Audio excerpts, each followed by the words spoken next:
Hey everybody, it's your boy, Eduardo Jackson, CEO, founder, and creator of the Cinema Draft game. I'm trying to form complete sentences because after lock tonight, technically it is almost 2 in the morning, late Thursday night, aka Friday morning, Pacific time, but after lock tonight, I went to go see The Fate of the Furious, the eighth installment in the Fast franchise, and I am just able to form coherent sentences. I would pour a little liquor out, but everything's electronic around here. I would pour a little out for your boy, fam of the pod, Jay Devlin. He wished he could be here to discuss this because he also, in a different location, went to go see Fate of the Furious. He has, as he says, a million thoughts on it. We shall be having him on the recap pod either late Monday night or early Tuesday morning. But I am full of Nas. I'm pressing my button. We are going all the way, and I need to discuss this movie if I can somehow find the entry point. There's so much to talk about this movie, and not even giving away any spoilers or anything. Just how I felt watching this movie. First of all, of course, I saw it in my beloved D-Box, and I highly recommend if you live anywhere near a D-Box theater, especially in the metropolitan area, make the drive. It is worth it. It is for movies like this, The Fate of the Furious, that D-Box was invented. That shit was like a ride at Universal Studios. I mean, your seat's going this way and that way, and there's subs coming out of the ice, and there's like street races and crashes, and I mean, they blew shit up. I mean, how much does this movie cost? Let me see if I can check Box Office Mojo real quick. See if there's an actual if there's an actual budget on this thing, because this sucker, I mean, the money's all out there on the screen. My God, it is just ridiculous. There it is, $250 million with a B dollars, $250 million up on, and it's all up on the screen. Damn it! I mean, they blow everything the hell up. I'm sure there's some CGI in there and stuff, and it wasn't like overly obvious what was CGI. I mean, they as I heard on a podcast earlier this week with Neil Moritz, the producer for the entire series, he said they like to use practical effects, wherever they can, which is non CGI. And my God, I mean, I'm almost out of breath because it was snatched away from me for 2 hours and 16 minutes, and then mercifully given back to me at the end, and I still am trying to get it back. This shit was.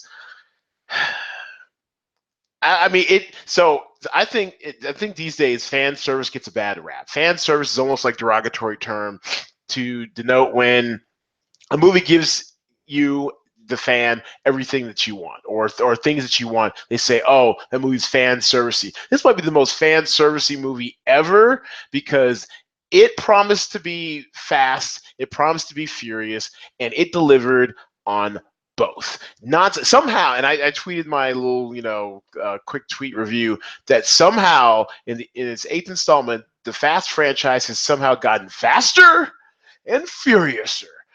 Oh my God, I had a fucking ball. I mean, it was amazing, and I'm sure I think Rotten Tomatoes is giving it was like a 65%. Fuck Rotten Tomatoes, fuck the critics, and yeah, and look, I'm still a critic at heart too. I love movies. I had an off and on again movie review column for the better part of 10 years, and I definitely go into critic mode. But I appreciate things for what they are. This shit isn't beloved. It isn't, it's not, the Dark Knight or some brooding blockbuster. It is exactly what it's always promised to be. It is ridiculous. It is stunts galore. It keeps finding ways to top itself. I have no idea what the hell they're going to do for number 9. I mean, they did kind of set it up. Oh, thanks for barking, dog next door. They did kind of set it up a little bit. I mean, they said that it's set up for a trilogy. That might be stretching it, but they did leave a door open for unfinished business, put it that way. But my God, this thing had everything. Everything you'd want in a Fast and Furious movie. Maybe not as much sex you would want to see, or sex appeal, but it was really about the cars and the explosions and to quote Tej, aka Ludacris, we got a tank. They got tanks. They got subs. There's the threat of nuclear devices. There's all sorts of chicanery going on in this movie. Charlize Theron is an excellent villain. She was sexy and cold and oh, I mean, she was a really good villain. Like I would say I was afraid of her per se or scared of her, but she had menace in her heart, and that's all I really. And she was cool about it. She was cool. She was slick with hers. That's pretty much all I want out of my villain. Just have malice aforethought, and be slick with it, and we're good to go. It was good to go. I mean, there was just the hint, just the a soupçon of scenery, but otherwise, I mean, it was she had a ball, I had a ball. It was great. I mean, The Rock is a living, breathing superhero. He's just like indestructible. It's fucking crazy, and we got more Jason Statham than I thought we would, and I really enjoyed that. His character has some interesting twists and turns in this movie that are really fun for people who love the franchise. Now, I'm not like diehard. Like they brought some people back that I totally forgotten about in the franchise. I mean, this is the 8th freaking installment, right? But let me tell you, I mean, as far as just for the general the ethos of the franchise, I mean, this was exemplary. This is probably one of the top three or top four in the franchise. The one quibble I have about it, I mean, the title's stupid. The Fate of the Furious. Just call it F8, all right? Let's call it F8. We know it's 8th installment. We know they're all fast. I think the original title was going to be F8. I don't know why they didn't go with that. That would have been fine. It's a nice shorthand. On Twitter, it's trending, of course, because the shit is lit. It's trending as Fast 8. You can even call it that, for crying out loud. The Fate of the Furious is kind of stupid. It makes some sort of little weird, dialogue connection in the beginning, which is still also kind of bullshit. But otherwise, other than the stupid title, I was all the way here for it. And this, it kind of brings me back to my screenwriting days. For those who didn't know, for the better part of 5 or 6 years, I worked in the fringes of Hollywood, and for the better part of 3 of those years, I was part of a writing team with a friend of the pod, G Nice. And we'd go and take these meetings, these generals or whatever, where they kind of bring you in, ask you, what are you working on? What ideas do you have and stuff. And every day before we get to writing, we would have this thing called the daily pitch. And for the most part, we were pitching like, rom-coms or comedies, whatever, because we were being packaged as like a comedic writing team. I'm not funny. I don't have jokes, but I'm kind of witty, and and situationally, I had some comedy, and great. G Nice brought the jokes and all that good stuff.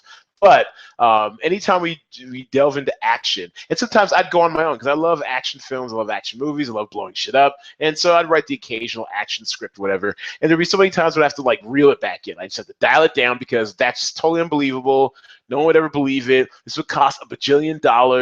No one's gonna buy a spec script with this scene for blowing everything up and buildings collapsing and floating in from space. I mean, no one would ever greenlight a script from an unknown writer or writers with all this craziness going on.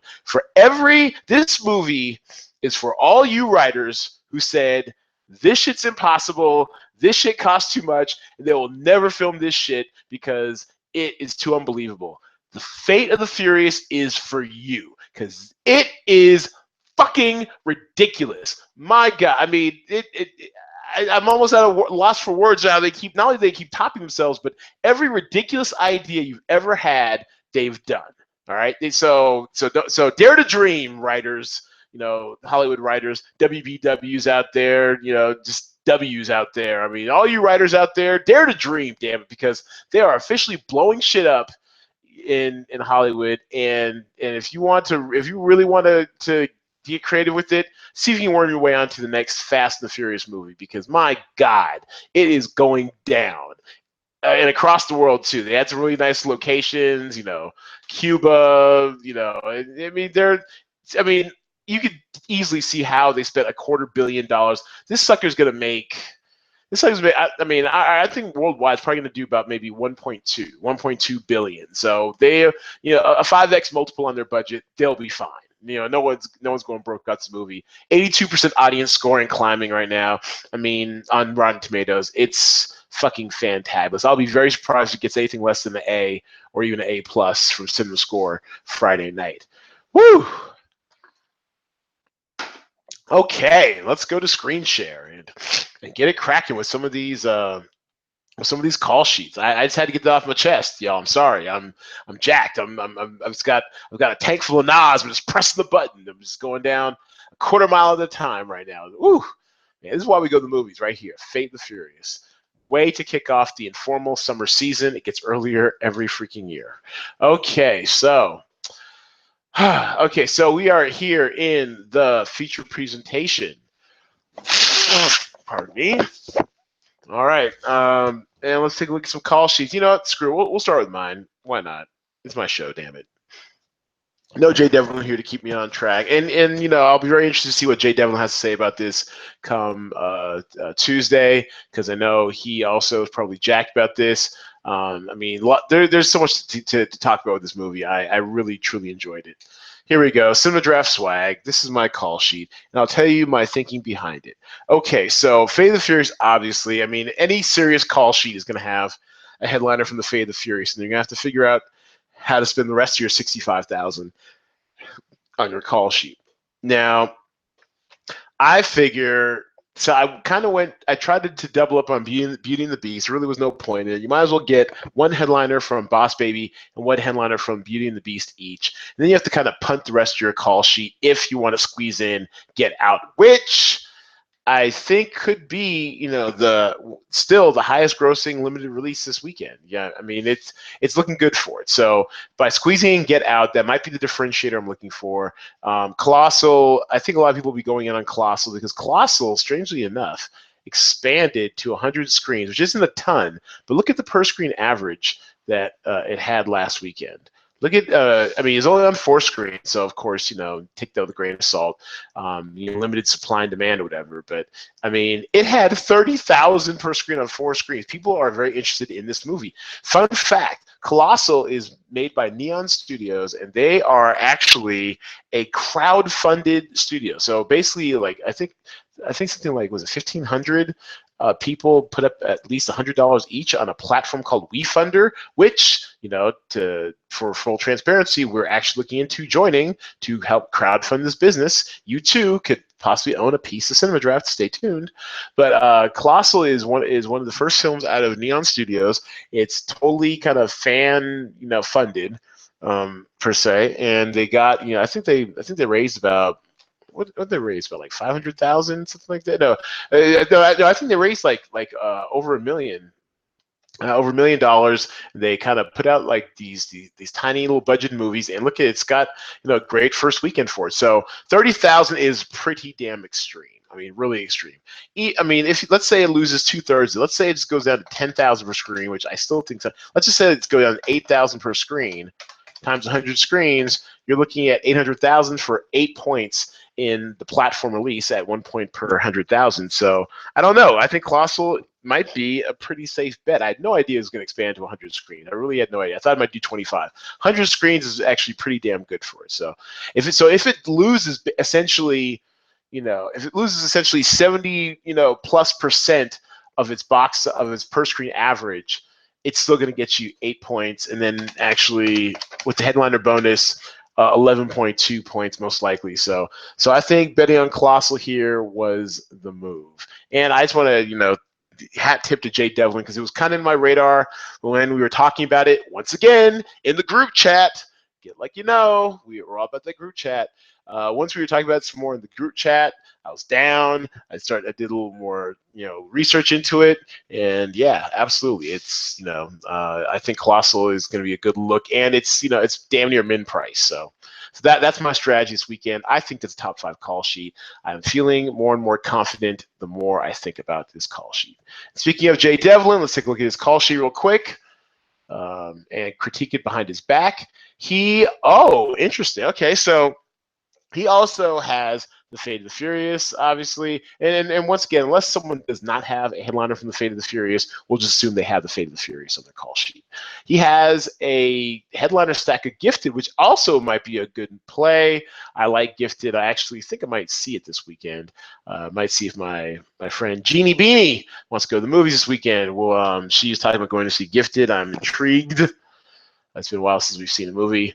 And he has a headliner from the Boss Baby. This is a very solid call sheet. I've got no quibbles or qualms. He actually has like a 1, 2, 3. He has a 6-pack of Colossal with the headliner stack of Jason Sudeikis and Anne Hathaway. And you know what? That might do it, really. I mean, this is a very solid call sheet. It feels very top 5-y. Depends on how well Gifted's going to do. And the only reason why I say that is that Gifted did well last weekend, but we're in one of these situations where, yeah, look at that, almost 8,000 per screen average. Now, the only issue here is that when it expands to what was it, like 1,100 screens, 1,000 screens, something like that. I mean, you're not going to see 8,000 per screen. You would like if you see 5. Most likely, you're going to see 4. So let's say it does 4,000 per screen times. Actually, let's get these screens right. We actually have this per screen, and it does. And it's on 1146 times 1,146 screens. Okay, 4.58 million, which is essentially which is okay. That's pretty. Which is essentially 9.17 points. So times the headliner bonus. So yeah, so that's really solid. So 12.8, ish, 12.84 possibly Cinema Draft points. I mean, that's actually a really good look. I like that headliner stack of Gifted, and he has proper exposure to Colossal. Oh man, I don't know. It's my move with getting a headliner from Boss Baby and getting a headliner from Beauty and the Beast, which are projected, quite honestly, to be pretty tightly packed. Oh, is this last weekend's? This is last weekend. Let's go see this weekend's. They're projected to be pretty closely tied. Yeah, so and this 118 is too low for Fate of the Furious. My God, this thing's gonna print money. I mean, actually, I'm sorry. I need to go into a quick cultural cul-de-sac. It's actually kind of on topic. Deadline Hollywood. What are they talking about from? Jay Farrell fired from SNL. Okay, GG, sir. So look at this. So 9 to 11 million Thursday night. That is outrageous. 19.7 million abroad, 44 million in advanced ticket sales in China. This actually was a co-production with a Chinese film company. So Hollywood's is on that again. Hopefully Trump doesn't mess it all up for everyone. Yeah, so, oh my goodness. 15.8 million. Oh, okay. So in comparison to Furious 7, which had 15.8 million on a Thursday around April, also, I think 2 or 3 years ago. It's in line for, well, they set an Easter opening record of 147.1 million. So I would not, I don't know. So they say the early tracking says that it's headed for 100 to 110 million domestic opening. It'll easily, this was okay. So I was kind of wondering who the director was. Like, why was this movie so freaking furious? And it's because F. Gary Gray, I mean, dude, he did. I believe he did the second one, the one in Miami, or was that Singleton? He did another one of these movies. He did one. He did one, like maybe it was 4 or 5. But he's done a Fast and the Furious movie before, and I guess they say it will definitely easily mark the best opening for an African American director, whatever. And also, fun fact: the two leads in this movie, Dwayne "The Rock" Johnson and Vin Diesel, born Mark Vincent, two African American. That's right. The Rock is half black, half Samoan, and Vin Diesel's half black, half white. Of course, doesn't matter in this day and age per se, but fun fact that this movie is going to shatter all kinds of records for black people if we want to come and claim it. Look at this. Release dates for Fast and Furious 9 and 10 set. Good God. It is on like Donkey Kong. I can't wait. So Fast and Furious 9 will open 2019, and Fast and Furious 10 will open April 2nd, 2021. So all right, I just got to make it through the next 6 years, whatever, so I can see all these damn movies. I'm here for it. Next 4 years, I'm here for it. Let's make it happen. Let's make it happen. Okay, so yes, that was a little bit of a cultural cul-de-sac. I don't know. So it sounds like it seems like from the tone of this article, it's tracking fine. It's going to do over 100, 110 million. It'll probably do 120, 130, but I just think this word of mouth, man. I mean, everyone at my theater just loved it. We were locked in for the most part. And by the way, North Las Vegas, get your shit together. What the fuck? A 10:30 p.m. Thursday night showing that had, I mean, at least a third of the audience, and I shit you not, and some of them in D-box seats too. A third of the audience were preteen kids. Like, now look, I don't have any kids. I'm barely, Uncle Ed to G Nice's kids, some other people, my boy Law's kids, whatever. My God, what kind of parenting? I mean, keep in mind, grain of salt, I don't have kids. What kind of parenting takes kids who are 10 and under 10, to see a movie with this much violence and explosions and death and murder and mayhem? I don't care if it's PG-13, because we know the MPAA is totally messed up when it comes to the rating system. For a great documentary, go see This Film Has Not Yet Been Rated, which is a documentary on how fucked up the MPAA rating system is. It's totally messed up. They will grade harder for any kind of sexuality, whatever, over violence. It's stupid. It's dumb. I don't get it. Anyways, but this, I mean, explosions go all over the place. People dying left and right. Bullets getting capped. I mean, babies in danger. I mean, it's just crazy. So I don't know. I mean, get your lives together, North Las Vegas. Get your kids out the damn multiplex, especially that late at night. Especially for a movie like that. I get it. It's about family. There seem to be several families there. Multilingual, multicultural. I mean, this movie is there for everybody. Very mixed crowd. But my God, get your babies out them seats. Let them wait till it's on. Wait a few years so you can watch it direct. I mean, maybe 12 or 13 you can probably start watching it. At like 8 or 9, 7, there's at least like 6 and 7-year-olds. Go to bed. What the hell? I don't know. Anyways, I'm off my little soapbox. I'm ranting and I'm spinning out of control here. I'm doing donuts right now. Jacked up. All right, so yes, very good call sheet, Jay Devlin. Definitely looks very top 5-ish. We will see you up and out there. Let's take a look at Michael Vellante. Take a look at his call sheet. A previous winner of the feature presentation. And let's see, he also has, okay, interesting. So he's got a headliner from The Boss Baby, headliner from Gifted. He's got the headliner stack from The Case for Christ. Looking for that Easter bump. Go ahead, Michael Vellante. And he's got a 4-pack of Colossal with the headliner stack. And then he's got a headliner from Your Name. This is a very interesting call sheet. It's definitely got potential. Of course, it really hinges on The Case for Christ. I think Gifted is going to do just fine. We did the math on Gifted. I think that will do just fine. Colossal, I think, will do very well as well. Your Name is, I wouldn't say it's so much a wild card. I mean, Your Name actually did do, on the 311 screens, it did do, $5K per screen. We didn't get any real box office information on Your Name. I doubt it would be shedding too many screens after its first weekend. So let's say, even if it does about 3,000 per screen, let's say 2,500 per screen. That's more realistic drop per se. On 311 screens, you're still looking at 777,000, which is, baller. I mean, it pulled off 1.8 million on 311 screens. That's bananas. So, so Your Name is still a good look. I like that. Yeah, so I think the wild card is Case for Christ. Expanded screens in anticipation of Easter, and per screen, it did okay, 3380. So I don't know. This is kind of a hard one to call. I think it's gonna drop down to about 2,000 per screen. It does 2,000 per screen on, how many screens is it on now? It is on. Ooh, it's gotta be a quick way to find this.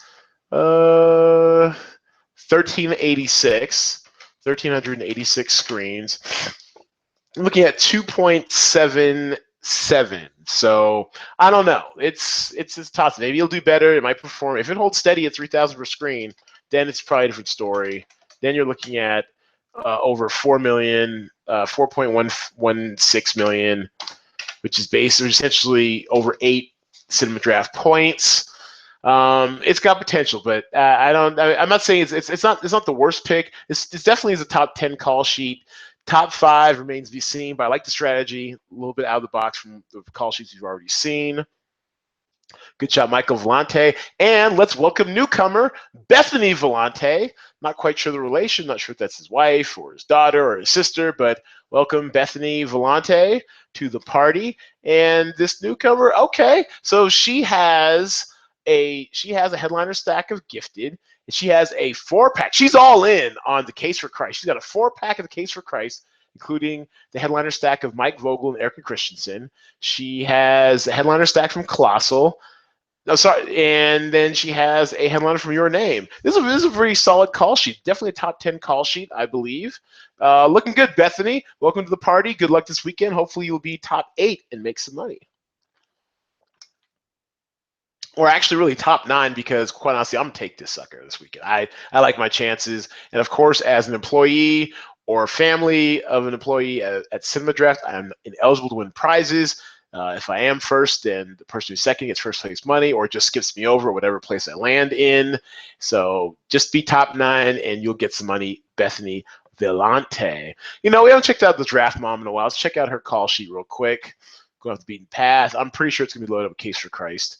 Oh, interesting. Okay. So Draft Mom, aka Claudette Jackson, mi madre, she did an interesting job here. This is a decent call sheet.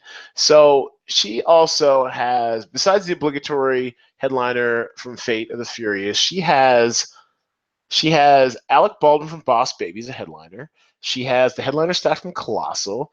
She only has 1 Case for Christ. Great restraint, Mom. Great restraint. Mom's very much a church-going woman. That showed outstanding restraint in not going all in on the Case for Christ, because it's cost her before. She's been here before. 2 years ago, when we were testing out on the spreadsheet, she went all in on whatever the faith-based film was, you know, that weekend, and she's basically overcommitted. So great job, Mom. Love seeing you learn from mistakes. But she did get the headliner stack from the Shack. She's really good in on this Easter thing. She's all in on Easter, and then also she has 2 actors from Spark, A Space Tale.